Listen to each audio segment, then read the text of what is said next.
মধ্যবিত্ত সংসারে অল্প টাকায় কিভাবে সংসার চালিয়ে সেভিংস করি, মাসের পর মাস জিনিস অপচয় না করে এইভাবে সুরক্ষিত রাখা যায়। নমস্কার, কেমন আছো তোমরা সবাই? শিউলি লাইফস্টাইল ব্লগে আর একটা নতুন ভিডিওতে তোমাদের অনেক অনেক স্বাগত জানাই। আশা করি তোমরা যে যেখান থেকে আমার ভিডিওটা দেখছো সবাই খুব ভালো আছো এবং সুস্থ আছো। তোমাদের আশীর্বাদে আমরাও বেশ ভালো আছি। আজ হচ্ছে সোমবারে সকাল এখন বেজে গেছে 6টা, আর এখন তোমাদের সাথে নিয়ে ভিডিওটা শুরু করছি। আশা করি আজকের ভিডিওটা তোমাদের একটু হলেও ভালো লাগবে, আর ভালো লাগলে প্লিজ প্রথম থেকে শেষ পর্যন্ত কন্টিনিউ থেকো বন্ধুরা। আর দেখো, সকালবেলা একদম ঘুম থেকে উঠে ব্যালকনির ঘরের জানলাগুলো খুলে যতগুলো জামা কাপড় ছিল সেইগুলো ভালো করে দেখে নিলাম যে কি কি ভেজা আছে আর কি কি শুকিয়ে গেছে। তো যেইগুলো ভেজা ছিল সেইগুলো মেলে দিলাম, আর যেগুলো শুকিয়ে গেছে সেইগুলো ঘরে নিয়ে এসে রাখলাম। কদিন ধরে এত পরিমাণে বৃষ্টি হচ্ছে, জামা কাপড় শুকাতে অনেকটাই কষ্ট হয়ে যাচ্ছে। তো দেখো, তারপরে একদম যেটা সবথেকে প্রথম কাজ সেটা হচ্ছে ঘরের এই যে বাসি ঘরটা ভালো করে ঝাড় দেওয়া। তো সেটাই ঝাড় দিয়ে এখন এই যে ব্রাশ করে নিচ্ছি, আর মাম্মামকেও ঘুম থেকে তুলে দিয়েছি, ওকেও ব্রাশ দিয়েছি। তো ওইদিকে ব্রাশ করছে আর আমি এদিকে ব্রাশ করে একদম কিন্তু বাথরুমে গিয়ে একটু গা কাপড় ধুয়ে নিয়ে একদম ফ্রেশ হয়ে চলে আসলাম রান্নাঘরে। এইদিকে এসে ফ্রিজ থেকে দুধটা জাল দেবো বলে ফ্রিজ থেকে বার করে নিচ্ছি প্যাকেট থেকে।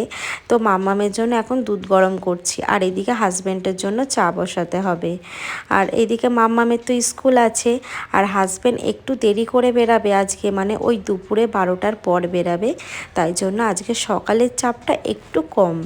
তো দেখো, এদিকে হাজব্যান্ডের জন্য চা করলাম, আর ওইদিকে মাম্মাম তো ব্রাশ করছে। তো তাই ভাবলাম যে আগে থেকে না ভাতটা বসিয়ে দিই। আসলে মাম্মামের তো যেতে একটু দেরি হবে, কারণ ওকে না আজকে তাড়াতাড়ি তুলে দিয়েছি। তার কারণ ও প্রত্যেক দিন না অনেক লেট করে খেতে, ব্রাশ করতে, রেডি হতে। তো স্কুলের টাইমটা চলে আসে, এই জন্য কিন্তু ওকে আরও 1 ঘন্টা আগে তুলে দিয়েছি।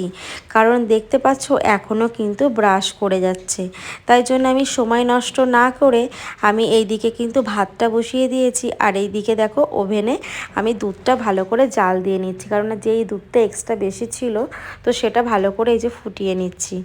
তো এখন এই যে আমি ভাবলাম সেই পাখে আমি এখন আলুগুলো কেটে নিই, কারণ সকালবেলা হাজব্যান্ড বলেছে ভেন্ডি আলু ভাজা রুটি খাবে, তার জন্য আমি এখন এই যে আলুগুলো কেটে নিচ্ছি। আর এখন মাম্মামের খাবার ঠান্ডা না হওয়া পর্যন্ত না ও একদমই খাবে না।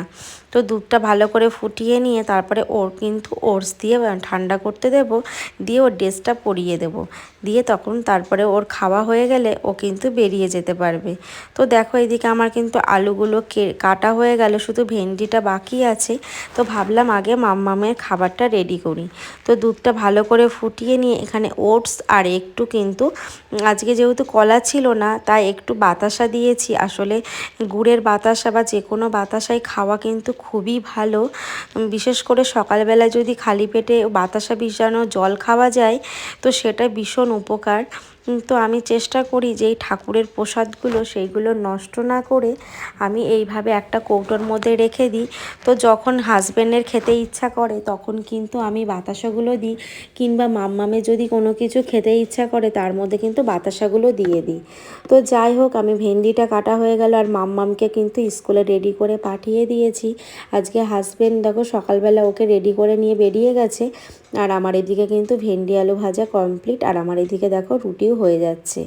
আর আজকে কিন্তু যেহেতু আজকে হাজব্যান্ড দেরি করে বেরাবে তাই কিন্তু মাম্মামকে আজকে ওই আনতে যাবে, মানে আমাকে আনতে যাওয়ার আজকে কিন্তু ছুটি, মানে আমাকে আর বেরাতে হবে না। তো দেখো, মা আমাদের জন্য কালকে রাতে হচ্ছে মাছ ভেজে পাঠিয়েছে, এটা আমাদের বিলের মাছ। তো মাছগুলো এত জ্যান্ত ছিল, তোমরা হয়তো আমার বাপের বাড়ি ব্লগ দেখেছো, সেখানে কত মাছ ধরেছিল। তো সেরকম মাছ কালকে ধরেছে, তাই মা কিন্তু আমার হাজব্যান্ডের কাছে পাঠিয়ে দিয়েছে। এখানে অনেকটাই মাছ আছে, কিন্তু এত মাছ খাবো না, এখানে আমার জায়ের বা আমার শাশুড়ি তাদেরকেও দেবো। আর এইদিকে দেখো, হাজব্যান্ডকে আমি এখন রুটি খেতে দিয়ে দিয়েছি, ও খেয়ে কিন্তু এখন একটু বেরাবে বাইরে, মানে বাজারে একটু দরকারে যাবে, তারপরে একবারে কিন্তু মাম্মামকে নিয়ে তারপরে বাড়িতে ঢুকবে। তো ওকে খেতে দিয়ে যত বোতল ছিল সেইগুলো ভরলাম, ভরে যেইগুলো মানে বাড়তি বোতল ছিল সেগুলো কিছুটা ফ্রিজে রাখলাম। আর পুরোনো বোতলগুলো না সাইডে রাখি, যখন দরকার হয় তখন হচ্ছে ইউজ করি। আর এই দিকে দেখো, তোমাদেরকে বললাম যে আমার মা বাপের বাড়ি থেকে কি কি পাঠিয়েছে। তো কিছু সবজি ফ্রিজে রাখা আছে, আর যেইগুলো সবজি বাইরে রাখলে নষ্ট হবে না, তো কালকে সেগুলো রাতেই কিন্তু ঢেলে এখানে মেলে দিয়েছিলাম। আসলে কি বলো তো, স্নানের পর রেখে দিলে না মানে অনেকটা ভালো থাকে, আর রাতে কালকে অনেক রাতে এসেছে, তাই জন্য কিন্তু আমি আর গোছানোর সময় পাইনি। এখন দেখো ফ্রিজের থেকে গুছিয়ে নিচ্ছি। এক ব্যাগ সবজি দিয়েছে, মানে আমাদের এক সপ্তাহ কিন্তু কিছুই মানে কিনতে হবে না বলতে পারো। তো এখানে ঘাটকোল, তারপরে পুঁই শাক, কুমড়ো শাক, তারপরে 4-5টা পেঁপে, তারপরে গাছের থেকে তুলে মানে সেই তোমার ওলের ডাঁটা, গাছের হচ্ছে পটল, কচু শাক, তারপরে তোমার গাছের কচুর লতি, মানে যা যা লাগে সব কিছুই দিয়ে দিয়েছে। বলতে পারো আমাদের এক সপ্তাহের উপরে কিন্তু কিছুই কিনতে হবে না। আর আমাদের মতো মধ্যবিত্ত সংসারে যদি এরকম আমরা যদি টাটকা কোনো জিনিস পাই, সেই জিনিসগুলো কিন্তু এই যে আমি এখন যদি অপচয় না করে জিনিসগুলো যদি গুছিয়ে রাখি, আমার কিন্তু অনেক দিন চলে যাবে। আর আমি সত্যি কথা বলতে গ্রামের মেয়ে, এইগুলো কিন্তু টাটকা জিনিস খেয়েই বড় হয়েছি। তো এখানে এসে কিন্তু এইগুলো কিছুই পাই না, তো এইগুলো অনেক মিস করি বলতে পারো। আর কি বলো তো, গ্রামের মেয়েদের জানোই তো, যারা গ্রামে থাকে তাদেরকে কিন্তু কিছুই কিন্তু কিনতে হয় না, সব কিছু কিন্তু হাতের সামনে পাওয়া যায়।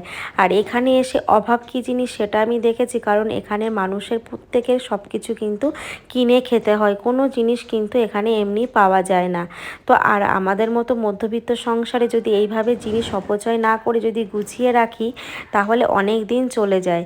আর আমাদের কিন্তু এক সপ্তাহ সত্যি কথা বলতে কোনো কিছুই কিন্তু কিনতে হবে না। আর এইগুলো কিন্তু আমি সবসময় চেষ্টা করব যে জিনিস অপচয় না করে গুছিয়ে রাখার। আর মা দেখো এই আম পলসিগুলো দিয়েছে, তোমরা চিনতে পারছো কি না জানি না।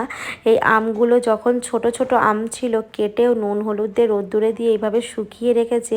তুমি এটা 12 মাস কাল, মাসের পর মাস কিন্তু তুমি ডালের মধ্যে দিয়ে খেতে পারো, মানে টক ডাল যেটা বলে। আর এটা কিন্তু একদম সত্যি কোনো মানে খারাপ ক্ষতি হয় না, অনেক দিন ভালো থাকে, কোনো নষ্ট হয় না। মা একদম রোদ্দুর দিয়ে কিন্তু সুন্দর করে পাঠিয়ে দিয়েছে। আর তার সঙ্গে দিয়েছে এই যে আম শক্ত, বাড়িতে নিজের হাতে তৈরি করা, আমার মায়ের হাতে। তো এইটা আমি কিন্তু এই যে ছোট ছোট পিস করে এখন রেখে দিচ্ছি কৌটোর মধ্যে। এটা কিন্তু আমি অনেক দিন ব্যবহার করতে পারবো, অনেক দিন ধরে খেতেও পারবো। আর কিন্তু আমার কিন্তু ভীষণ ভালো লাগে আমসত্ত্ব। তোমাদের কার কার ভালো লাগে বন্ধুরা অবশ্যই জানিও। তো এইভাবে জিনিস যদি একটু গুছিয়ে রাখা যায়, জিনিসও ভালো থাকে, আর এতেও কিন্তু অনেকটা সেভিংসও করা যায়। তার কারণ আমাদের মতো মধ্যবিত্ত সংসারে আমরা সবসময় চেষ্টা করি জিনিস যাতে অপচয় না হোক। তো সেই জিনিসটা যদি আমার অনেক দিন চলে যায়, তো সেখান থেকে আমাকে কিন্তু আর কোনো এক্সট্রা জিনিস কিনতে হয় না। তো সেখান থেকে বলতে পারো আমাদের কিন্তু অনেকটা টাকাও কিন্তু সেভিংস হয়। মানে এই দিকে আসলে আমাদের মতো মানে মানুষের যাদের দেখবে গ্রামের দিকে তো কোনো জিনিসের অভাব নেই, তো শহরে বলতে পারো সব জিনিসই কিনতে হয়। আর শহরে জিনিসের এত পরিমাণে দাম, মানে বাজার করে ভালো সবজি কিনে খেতে গেলেই কিন্তু তোমার অনেক টাকা চলেই যায়। আর সেখানে আমি যখন টাটকা জিনিস পাচ্ছি, তো আমার বলতে পারো কোনো অসুবিধাই নেই। তো দেখো এইদিকে আমি এখন সমস্ত কাজ গুছিয়ে রেখে এখানে যত মানে ওলের ডাটা ছিল কেটে এইভাবে প্লাস্টিকে করে আমি ফ্রিজে রেখে দেবো বন্ধুরা, আমার কিন্তু অনেক দিন চলে যাবে। মানে একদিনে তো এত সবজি খাওয়া যাবে না, তাই জন্য আমি সমস্ত সবজিগুলো এখন এখানে কাটতে বসে গেছি। এইগুলো সমস্ত পাট পাট করে আমি রেখে দেবো ফ্রিজে। এক এক দিন এক একটা জিনিস বার করব, আমার একদম নষ্ট হবে না। তো বলতে পারো এইভাবেই কিন্তু একটু একটু করে কিন্তু বুদ্ধি খাটিয়েও কিন্তু বাড়িতে বসে কিন্তু অনেক টাকা সেভিংসও করা যায়। আর আমাদের মতো মধ্যবিত্ত সংসারে কিন্তু আমাদের বাজারে মাসিক বাজার, মাসকাবারি বাজার সব কিছুতেই কিন্তু আমাদের এক্সট্রা টাকাগুলো চলে যায়। আর আমার মা যখনই আমরা আসি না কেন তখনও পাঠিয়ে দেয়, বা যখন আমার বাড়ির থেকে কেউ আসে তখনও পাঠিয়ে দেয়। আর নিজেদের জিনিস এরকম টাটকা থাকতে তোমরা বলো, মানে এইসব জিনিস দেখে কি আর লোভ না সামলিয়ে থাকা যায়? তো যাই হোক, তোমাদের সাথে অনেক বকবক করলাম, করে এই যে সমস্ত ওভেনগুলো ক্লিন করে নিয়ে। আর সত্যি কথা বলতে কি জানো তো বন্ধুরা, আমার এগুলো কাটাকাটি করতে না অনেকটা সময় চলে গেছে। তো তারপরে একদম ঘর মুছে চলে আসলাম একদম স্নান করে ছাদে। তো ঠাকুরের কিছুটা জামা কাপড় ভেজানো ছিল, সেইগুলো এখন ছাদে এই যে ভালো করে ধুয়ে দিচ্ছি, এখন এইগুলো মেলে দেবো। আর বন্ধুরা, তোমরা যারা এত এত ভালোবাসা দিচ্ছ তাদেরকে অসংখ্য ধন্যবাদ। আমার পাশে থেকো, তোমাদের ভালোবাসা হয়তো আমি সামনের দিকে আরও এগিয়ে যেতে পারবো। তো দেখো আমার এগুলো ধোয়া হয়ে গেছে, এবার এক এক করে মেলে দিচ্ছে। তোমরা কিন্তু আকাশের ওয়েদারটা দেখতেই পাচ্ছ, মানে ভীষণ মেঘ করে আছে। আমার কিন্তু এই জামা কাপড়গুলো মেলে দিয়ে জলগুলো ঝরে গেলে আমাকে আবার ঘরে নিয়ে যেতে হবে। তো এখানে সিংহাসনের ফুলটাও ভালো করে দেখতে পারলে ধুয়ে দিলাম। আর আমি যখন ধুই না সমস্ত ঠাকুরের জামা কাপড় এগুলো ধুয়ে দিই, কারণ ওদেরও তো জামা কাপড় একটু না ধুলে তেল তেলে ভাব থাকে, সেইগুলো তো আমাকে গোছাতে হয়। তো তারপরে চলে আসলাম একদম নিচে, এসে ঠাকুরের পুজো দেওয়া হয়ে গেল। আর আজকে ঠাকুরকে দিয়েছি আমি লাড্ডু, মানে আমার গোপু সোনা তো খুব ভালোবাসে লাড্ডু খেতে, তার সঙ্গে আমার গনুও আছে, তারপরে আমার জগন্নাথ দেব আছে, তো ওদের জন্য তো আমাকে আনতেই হয়। তো যাই হোক, তারপরে পুজো দিয়ে একদম নিচের ঘরে চলে আসলাম। নিজেকে একটু এখন এই যে আয়নার সামনে, সারাদিনে তো সময় পায় না, এখন নিজেকে একটু নিজের মতো করে একটু সাজুগুজু করা, এটাই। তো যাই হোক, আমার এখানে কিন্তু একটু চুলটাও আঁচড়িয়ে নিয়েছি, আর এখন যাব মাম্মামকেও খেতে দেব। তো চলো বন্ধুরা, আর বেশি কথা বাড়াবো না, ভিডিওটা এখানেই শেষ করছি। তোমাদের যদি কোথাও ভালো লেগে থাকে অবশ্যই একটা লাইক কমেন্ট করো। সবাই ভালো থেকো, সুস্থ থেকো, টাটা, বাই।